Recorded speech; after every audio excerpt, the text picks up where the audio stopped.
नमस्कार दोस्तों, ये video editorial compilation for mains का पार्ट है। आप प्लेलिस्ट में जाके एडिटोरियल की वीडियोस पेपर वाइज और टॉपिक वाइज देख सकते हो।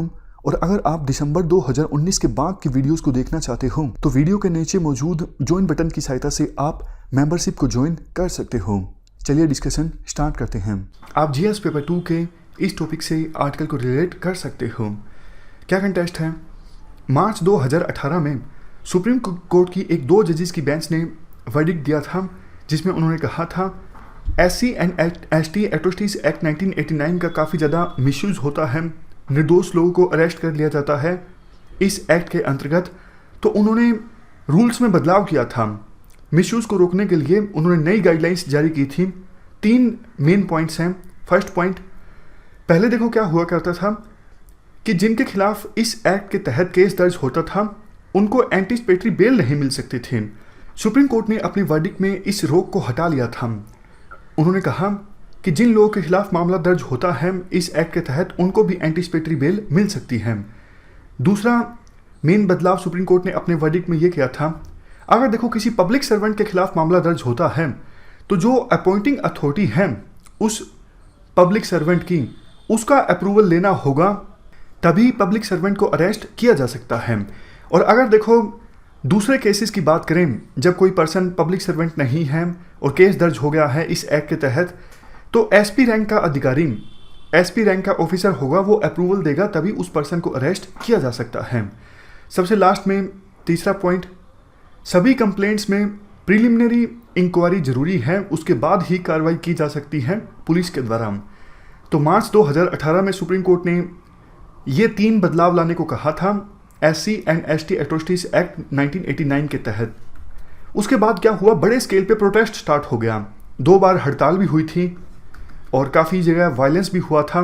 शेड्यूल कास्ट और शेड्यूल ट्राइब के बहुत से लोगों ने कहा कि सुप्रीम कोर्ट ने अपने इस वर्डिक्ट की सहायता से 1989 के एक्ट को बहुत ज़्यादा कमज़ोर बना दिया है।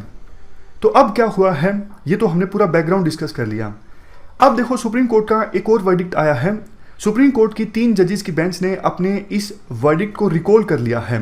सुप्रीम कोर्ट ने अपनी लेटेस्ट जजमेंट में कहा, अभी भी देखो रियलिटी ऐसी है, बहुत जगहों पर डिस्क्रिमिनेशन होता है शेड्यूल कास्ट और शेड्यूल ट्राइब के लोगों के साथ।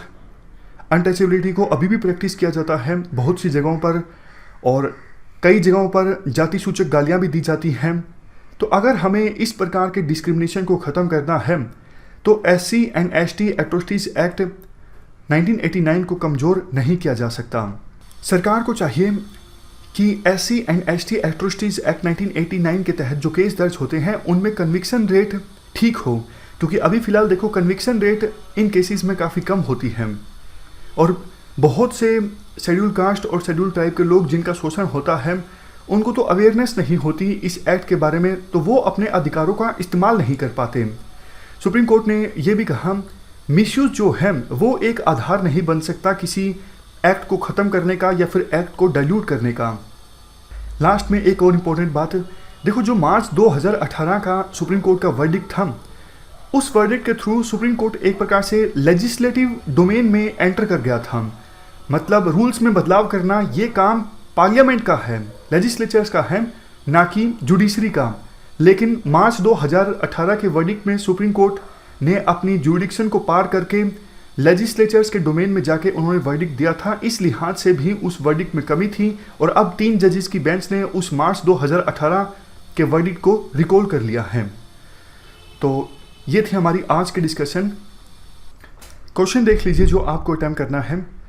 आपको इंडिया और बांग्लादेश रिलेशंस में जो रिसेंट डेवलपमेंट्स हुई हैं उनको क्रिटिकली एनालाइज करना है, चाहे बांग्लादेश के इलेक्शंस हों या फिर कई तरह के एग्रीमेंट्स हों कनेक्टिविटी से संबंधित या फिर इकोनॉमी से संबंधित, उन सबको आपको एनालाइज करना है 250 वर्ड्स में। इस डिस्कशन में फिलहाल इतना ही है। Thank you very much for discussion.